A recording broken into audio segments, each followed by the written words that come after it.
Hello மக்களே, good evening. இன்றைக்கி காலையில் வீடியோ எடுக்க முடியல, ஈவினிங் ஆகிப்போச்சு. ஹாப்பி பொங்கல், பொங்கல் நல்வாழ்த்துக்கள் அனைவருக்கும். இன்றைக்கி டே 14 ஆஃப் 100 days சேலஞ்சில் இருக்கேன். ஸோ காலையில் 3:30 மணிக்கு இருந்து பொங்கல் வேலை ஸ்டார்ட் ஆகிடுச்சுங்க. பிஸி ஆகிட்டேன். என் பையனுக்கு வேறு உடம்பு சரியில்லை. ஸோ சைமில்டேனியஸாக என் ஒய்ஃப் பிஸி ஆகிட்டாங்க ஒர்க்கில். ஸோ அவங்க கூட கொஞ்சம் டைம் ஸ்பெண்ட் பண்ணிக்கிட்டு ஒர்க்கும் பார்த்துக்கிட்டு எக்ஸசைஸ் யோகா எதுவுமே பண்ணல. சுத்தமாக டைம் இல்லை. ஆல்ரெடி எங்கள் அப்பா 3 மணிக்கு வந்து அவரோட பொங்கல் வேலையை ஸ்டார்ட் பண்ணிட்டாரு. ஸோ இன்றைக்கி ஹெல்ப் பண்ணலாம் காரி துப்புக்குவாங்க. ஸோ அதனால் எதுவுமே பண்ணல. ஸோ ஈவினிங் பண்ணிக்கலாம். ஸோ இனிமேல் தான் பண்ண போகிறேன். வீட்டுக்கு போயிட்டு கொஞ்சம் யோகா பண்ணிவிட்டு எக்ஸசைஸ் பண்ணணும். ஈவினிங் ஒரு 6 மணிக்கு மேலேயாச்சும் அட்லீஸ்ட். நான் அந்த ரொட்டீனை மிஸ் பண்ணக்கூடாதுன்னு பார்க்குறேன். வேறு எதுவும் இல்லை. Okay fine. ஸோ ஒரு வழியாங்க. ஸோ ஃபஸ்ட் ஆஃப் ஆல் இந்த சூரியனுக்கு நன்றி, இந்த நேச்சருக்கு நன்றி. ஸோ இன்றைக்கி சதர்ன் பார்ட் ஆஃப் இந்தியாவில் ஸோ ஒவ்வொருத்தரும் ஒவ்வொரு மாதிரியும் செலிப்ரேட் பண்ணுவாங்க. பிவட் பாயிண்ட்டே இந்த சன் தான், சூரியன் தான் எல்லாத்துக்கும் ஆதாரம். ஓகேங்களா? ஸோ கடவுளுக்கு நன்றி. கடவுள் இல்லைனா நீங்கள் அதை சன் பிலீவ் பண்ணிக்கலாம், வேறு எதுவுமே இல்லை. The god is nothing but a Sun.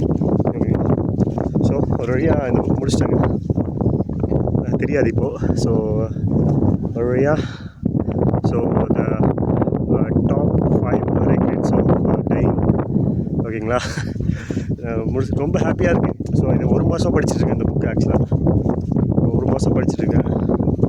முடிச்சிட்டேன் ஒரு வழியாக. இப்போ தான் ஒரு லாஸ்ட் ஒரு 3 பேப்பர் மிச்சம் வச்சுட்டு இருந்தேன். ஸோ கொஞ்சம் சுவாரஸ்யமாக இருக்கும், இல்லை நான் முடிக்க சொல்லணும்னு சொல்லிட்டேன். ஸோ ஒரு வழியாக முடிச்சிட்டேன். ரொம்ப ஹாப்பியாக இருக்குது. ஏன்னா நான் எப்பப்பெல்லாம் எனக்கு வந்து ரொம்ப லோவாக ஃபீல் ஆகிறனோ, அப்போல்லாம் ஒரு நிமிஷம். காக்காவா நேரில் வவால் செத்து போயிருக்கு. பெரிய வவால்.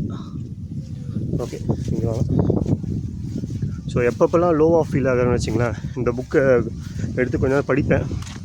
அப்போ கொஞ்சம் லைஃபோட இது தெரியும். நம்ம வாரம் பார்த்திங்களா, இந்த லைஃப் வந்து டெம்ப்ரவரி தான். எதுக்காக எதை பற்றியும் வருதுக்குன்னு டைம் வேஸ்ட் பண்ணிக்கிட்டு, அந்த வருத்தப்பட்டு டைம் வேஸ்ட் பண்ணிக்கிட்டு, ஸோ வருத்தப்பட்டு டைம் வேஸ்ட் பண்ணுறத விட ஸோ அதை கடந்து போகிறது தான் நல்லது. சில பேர் சொல்லுவாங்க கடந்து போகக்கூடாது, அந்த பிரச்சனையை முடிக்க பார்க்கணுன்னு. அது வந்து ஒவ்வொரு பர்ஸ்பெக்டிவில் இருக்குது. அதனால் நான் ரைட்டாக ராங்கான்னு பேச விரும்பலை. பட் இந்த புக்கில் நிறைய லேர்னிங்ஸ். ஆக்சுவலாக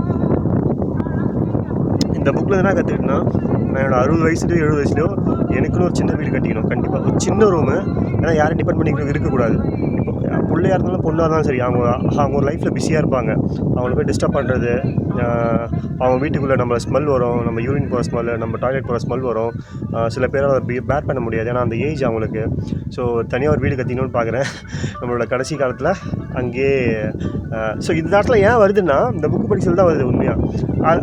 அதுவும் நம்மளுக்கு தெரியாதுல்ல. 60 வயசில் 70 வயசில் நம்ம போய் பாட்டியை போயிட்டு என்ன நினைக்கிறேன் சாவ சொல்ல அப்படின்னு கேட்க முடியும் உங்களுக்கு?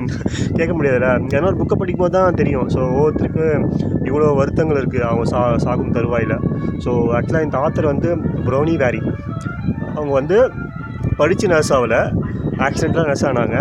அவங்க அப்புறம் அந்த ப்ரொஃபஷன் அவங்களுக்கு ரொம்ப பிடிச்சி போயிடுச்சு. அவங்க ஒரு இந்த புக்கில் 8 to 9 கேரக்டர்ஸ் இருக்குது. ஸோ மேபி அவங்க எத்தனை கேரக்டர் மீட் பண்ணாங்கன்னு தெரியல. பட் அந்த 8 கேரக்டர்ஸோட ரெக்ரெட்ஸ் அதில் போட்டிருக்காங்க. அவங்களோட ரெக்ரெட்ஸ் என்ன, அவங்க எதுக்கெலாம் ஏங்குறாங்க, அவங்களோட டீப் தாட்ஸில் போயிட்டு ப்ரொவோக் பண்ணி அதை எடுத்து அதை வந்து லாக்அவுட் பண்ணியிருக்காங்க. அது ரொம்ப நல்ல புக்கு. நீங்கள் எந்த புக் படிக்கலாம், இந்த புக் படிக்கணும்னு நான் நினைக்கிறேன். இது ஃபிக்ஷன் கிடையாது, நான் ஃபிக்ஷன் கிடையாது. இது ஒரு ரியல் ஸ்டோரி. ஓகேவா? இது ஒரு real story. So the top 5 regrets of dying. இது ஒரு 300 பேஜ் புக்கு.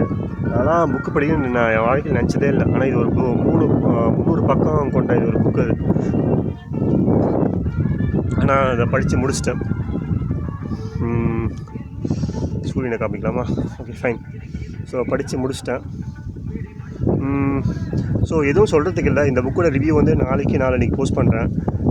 என் பையன் ஊருக்கு போயிட்டான், கொஞ்சம் டைம் ஃப்ரீயாக இருக்கும். அதனால் நாளைக்கு நாளன்னைக்கு நான் போஸ்ட் பண்ணுறேன் இந்த ரிவ்யூ. ஸோ ஒன்றும் ஸ்கிரிப்டும் எழுதலை, எதுவுமே எழுதலை. பார்க்கலாம், இன்னும் நான் எந்த ஐடியாவும் இல்லை, பிளாங்காக இருக்கேன். ஸோ எல்லோரும் செலிப்ரேஷன் மூடில் இருப்பீங்க. ஸோ எல்லோரும் வந்து அவங்க ஃபேமிலியோட டைம் ஸ்பெண்ட் பண்ணிவிட்டு படத்துக்கு போயிட்டு ஸ்வீட்ஸ் ஷேர் பண்ணிக்கிட்டு சில பேருக்கு ரெஸ்ட் எடுப்பாங்க ரொம்ப. ஏன்னா the people around us are very happy. So we are happy.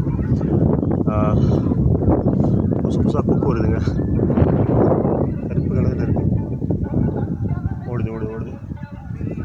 Okay, so fine.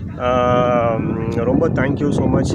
யாரும் என்னோடய வீடியோ பார்க்குறது 1 or 2 வியூஸ் தான் போகுது தமிழில். பட் இருந்தாலும் பரவாயில்ல. ஸோ வியூஸ் பார்த்தோன்னா நம்மளோட எதுவுமே டாக்குமெண்ட் பண்ண முடியாது.